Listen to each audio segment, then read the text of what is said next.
Let's hear it from you. How did you qualify for the Paris 2024 Olympics? I won the Oceania Championships. Did you know anyone who was involved in making the selection or any of the judges? There were 9 judges, all from overseas. I don't think any of them have judged anything that I'd been in before. I was, super nervous about it, to be honest. Unfortunately, we just need some more resources in Australia for us to have a chance to beat world champions. Historically, unfortunately, we haven't had the best track record of winning world championships. So, I don't think that's just on me.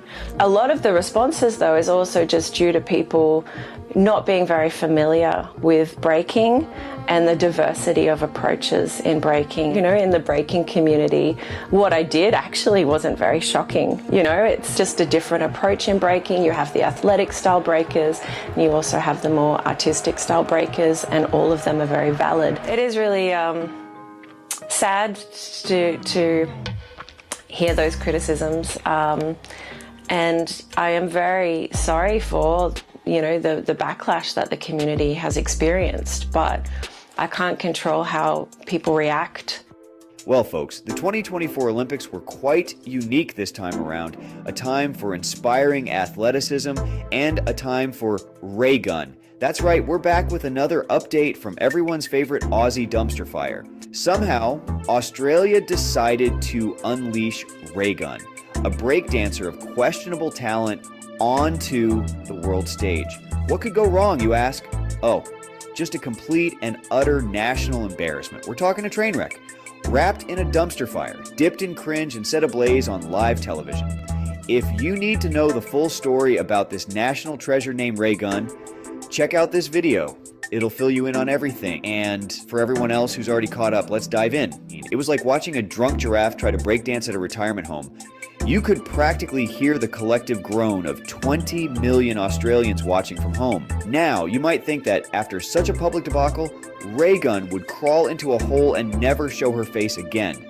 But she's back and decided to double down once again. Instead of retreating into the shadows or simply apologizing, she emerged with even more confidence. As if the universe had given her a standing ovation, it was as if she had rewritten the narrative in her mind, transforming a disaster into a triumph.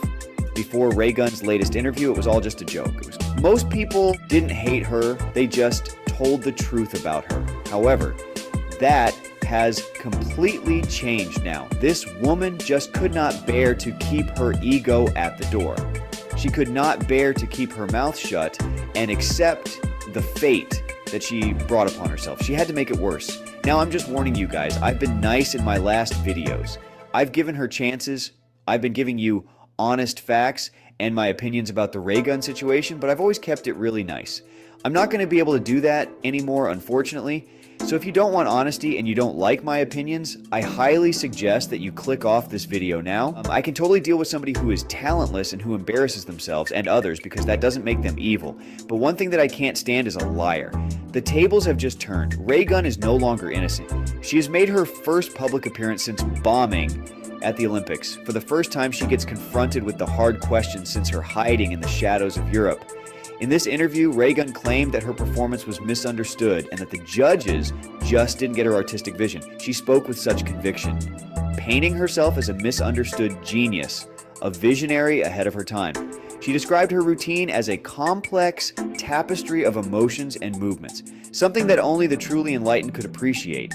It was almost as if she believes her own hype, convinced that she is a trailblazer in the world of breakdancing. In the breaking community, what I did actually wasn't very shocking. It's just a different approach in breaking. You have the athletic style breakers, and you also have the more artistic style breakers, and all of them are very valid. And I knew that people were not going to understand my style and what I was going to do.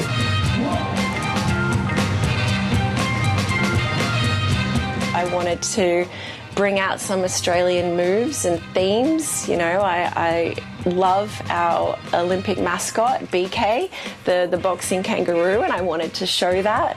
And that's the wonderful thing about breaking. You can take inspiration from any source. I had to go with what I was good at. I had to go with my strengths. So, we had, in the judging criteria, you've got execution, technique, originality, vocabulary, so range and repertoire of movement, and musicality. And so I thought I'd focus on these last three. Artistic vision, Miss Gunn. The only vision we had was blurry from all the secondhand embarrassment. It has been honestly so amazing to see the positive response to my performance. Like, I never thought that I would be able to connect with so many people in such a positive way. So that has been just so amazing. Positivity? Are you freaking kidding me? Yeah, if the positive was a battery terminal that electrocuted and shocked the entire nation. This is what happens when confidence meets delusion. In this interview, she's gone on to say that she slayed the competition, fair and square, and that she's the best damn breakdancer Australia has ever seen. I won the Oceania Championships. It was a direct qualifier. Do you genuinely think you are the best female breaker in Australia? Well, I think my record speaks to that. You know, I was the top-ranked Australian B-girl in 2020 and 2022 and 2023. I've been invited to represent at how many World Championships, Paris, Korea, you know, so the record is there. With a thumbs up and a boastful grin, she's declared herself the queen of the dance floor. This woman is literally trying to rewrite history just like the Olympics are trying to do. Don't let it happen. It's one thing to have confidence, but this was something else entirely. It was as if she had created an alternate reality where she was the hero and everyone else was just too blind to see it. She's doubling down, she's lying, or she's completely delusional. When I saw the sketch on Jimmy Fallon, and it's just, like, wow. You have to wonder where Raygun is right now. Where's that music coming from?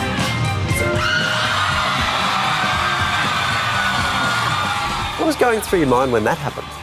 Mixed emotions, I think. Like, I don't know whether to like hug him or yell at him because what a platform he ended up giving me. Like, honestly, I haven't actually seen the sketch because I don't think I'm in a place yet to watch it, but I will watch it at some point. And, you know, a few different people have kind of explained it to me and given me different takes on it. She claims to have not seen Jimmy Fallon's sketch, but meanwhile wants to hug or kill him. Lies, lies, lies. She's obviously seen it, and there's no way she can be happy about it. The platform that he gave her was not one of positivity and grace. He was reminding the world of the sickening display that it had to endure while other, more qualified people had to sit on the sidelines. She is literally lying to the viewer. How stupid do we really look? She's totally contradicting herself. I don't mind someone sucking, but I do mind a liar. She's one of the biggest ones going at this point in time. Playing word and mind games with the audience and the nation.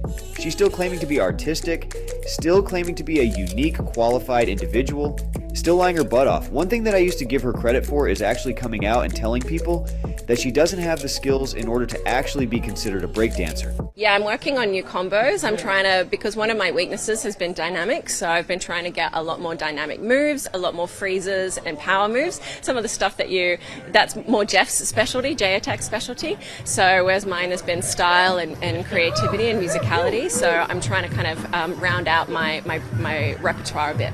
The crazy part, however, is that now she is completely contradicting herself by claiming that what she did was acceptable. A lot of the responses, though, is also just due to people not being very familiar with breaking and the diversity of approaches in breaking. You know, in the breaking community, what I did actually wasn't very shocking. You know, it's just a different approach in breaking. You have the athletic style breakers, and you also have the more artistic style breakers, and all of them are very valid. She knew in advance that she was going to lose. She said it herself. She overemphasizes the so-called artistry in this sport because she cannot actually breakdance.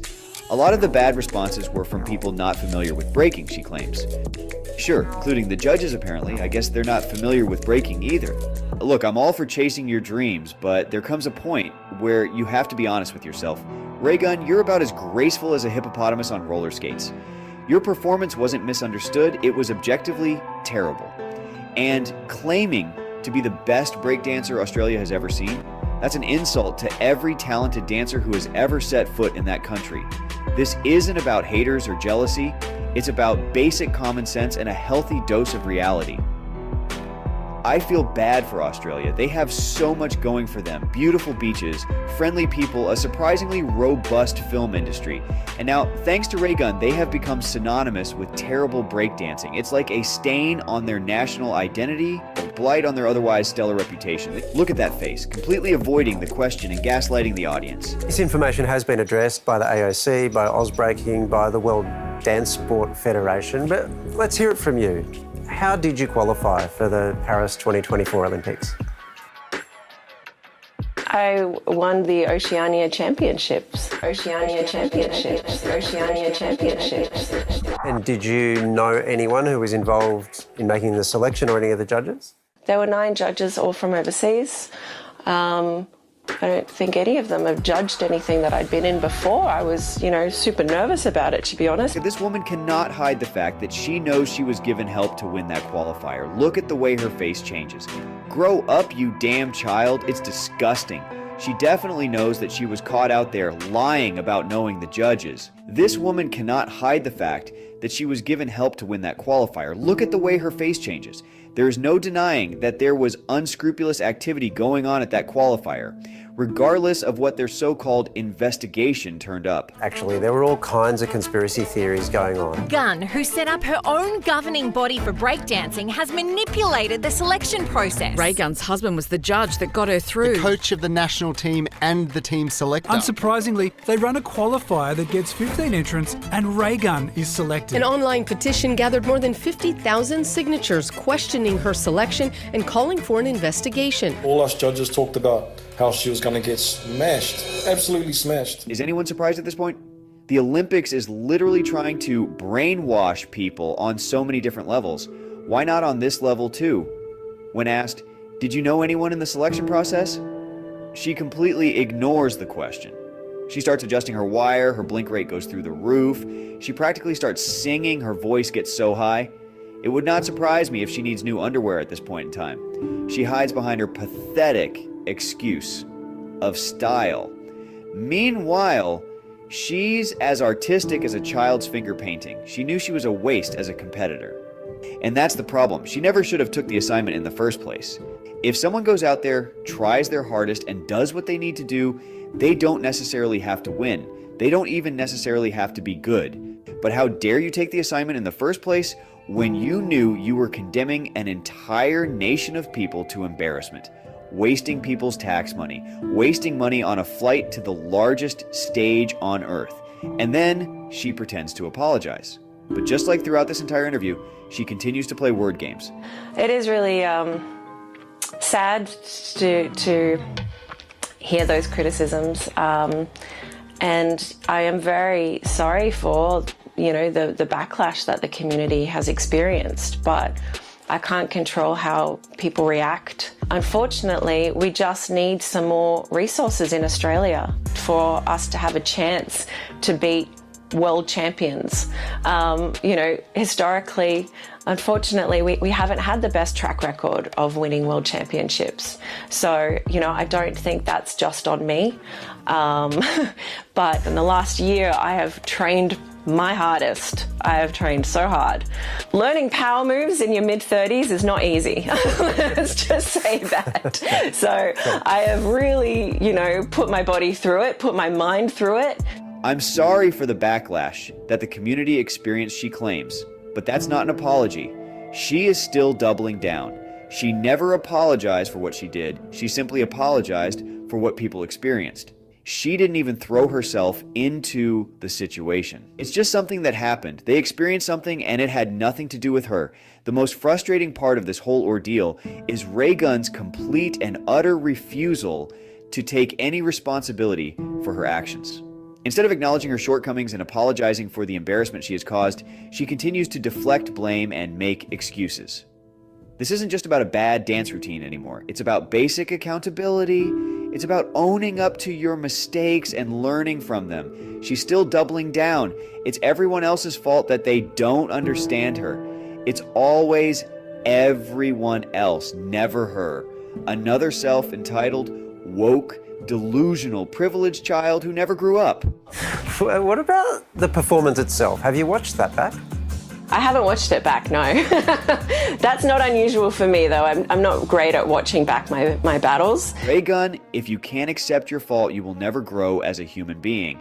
Get over yourself immediately. She literally claims to have not watched the actual footage of her atrocity. Are you kidding me? Who are you trying to fool? If it's true, she's afraid to see her failure, and without acknowledging her shortcomings, she simply will not get better. She'll just continue to do what she wants to do, regardless of what other people say is good or not. And she'll continue to get pushed up the ladder simply because she's a woman. This sums up her entire career as a breakdancer. She's not looking to get better. She's certainly not looking to scrutinize herself. She just wants to do what she wants and continue to abuse the powers that be in order to continue to progress. Raygun, for the love of all that is holy, please do us all a favor and step down. Resign from whatever position you've managed to con your way into and crawl back into whatever hole you came from. The world will be a better, less cringeworthy place without your unique brand of breakdancing. When asked, do you think you're the best? Again, she does not answer the question. How arrogant can someone be? Of course you're not the best. The answer is no. Humble yourself, woman. Humble yourself! Even if you were the best, the answer is still no. This freaking woman is delusional. Do you genuinely think you are the best female breaker in Australia? Well, I think my record speaks to that. She lies to herself every single day just to make it through. When billionaire Richard Branson contacted her, he referred to her sideshow as plucky, courageous, and fun. This delusional nut actually thinks that plucky, courageous, and fun is a compliment. It's someone like Sir Richard Branson calling you to say that he enjoyed your performance and he thought that it was plucky and courageous and fun. And, he would love to, do something with me and have me on some cruises with Boy George. Like, what is life? I don't know. How about the word skilled? She's literally a sideshow at this point. She's getting attention because she is an embarrassment. And the worst part is she's rolling with it. She's actually pretending that all this media attention is positive. She is talentless, lying, and delusional. When asked if she was going to continue to compete, she mentions that she's not going to, but she claims that it's due to stress, when in reality, it's due to the fact that she's aware the world knows that she has zero skill. I don't think I'll be competing for a while. Not really wanting to be in the spotlight, breaking, competing. But it's been nice. Like, it's been a bit of a process to try and start dancing again. That's actually been tough. It was my medicine and then it turned into my source of stress. So I'm really happy that it gets to go back to being my medicine. I can kind of finally feel free again. So it's, I'm looking forward to breaking, but no, I don't think I'll compete for a while. Keep lying to yourself, Raygun. Keep talking up the imaginary positivity. Keep talking up how you know better than the judges in the entire world. She single-handedly broke the Olympics, and she is perfectly fine with never growing as a human being or a competitor. To add insult to injury, apparently Raygun was recently welcomed back from her vacation where she was hiding from the world with some new news. As shocking as it may sound, apparently the world has a new #1 rank breaker. Yes, we are talking about the same person, Raygun. Raygun has been announced that she's the #1 breaker in the entire world despite having any positive feedback from the judges. Think about all the organizations that are literally awarding mediocrity at this point, rewriting history simply to fit a narrative. And this coping maniac will not quit shocking the world with the gift that keeps on giving, her delusional positivity and so-called talent. From the Olympic spectacle to Richard Branson, who wants to exploit her as the carnival show that she is, we will continue to be gifted with Raygun's presence for a long time to come. This so-called Olympic athlete is acting like a toddler, and now, to top it off, she is literally blaming Australia itself for her shortcomings. Unfortunately, we just need some more resources in Australia for us to have a chance to beat world champions. Historically, unfortunately, we haven't had the best track record of winning world championships. So, I don't think that's just on me. I think it's time for Raygun to take hip-hop artist Spice's advice and step off. So these, for example, are quotes from a breaker and a bit of a hip-hop legend in Australia called Spice, who says, I feel like it's just pushed our scene in Australia into the dark ages. It made a mockery of the Australian scene, and I think that's why a lot of us are hurting. In hip-hop, we have this thing. You step up or you step off. You need to know your place. Let me know what you think in the comments, folks. Am I crazy? I know I kind of went hard on this one, but I feel like I have to. Let's be clear, this isn't about bullying or being mean-spirited. It's about addressing a situation that has gone too far and needs to be corrected. We are not here to tear anyone down for no reason. Instead, we aim to foster a culture of true accountability and growth. It's about calling out bad behavior and preventing it from happening again. When we see actions like gaslighting and widespread misinformation, we have a responsibility to speak up. We need to send a message that mediocrity will not be celebrated and history will not be rewritten. That delusion will not be tolerated. It's important to recognize our limitations and work within them. Pretending to be something you're not only leads to disappointment and failure, and sometimes you just need to accept that you're not cut out for something. It's not a sign of weakness, rather it's a sign of strength and self-awareness. Knowing when to step back can be just as important as knowing when to push forward. So please, Raygun, do the right thing. Apologize and admit the truth. A sincere apology can go a long way in mending relationships and restoring trust. It's never too late to make amends and show that you are willing to take responsibility for your actions. I feel like delusions like this cannot be continued to happen. Sometimes tough love is the best kind of love, but if I'm wrong about this scenario, please let me know in the comments. Thank you all for watching, and I'll see you at the next video.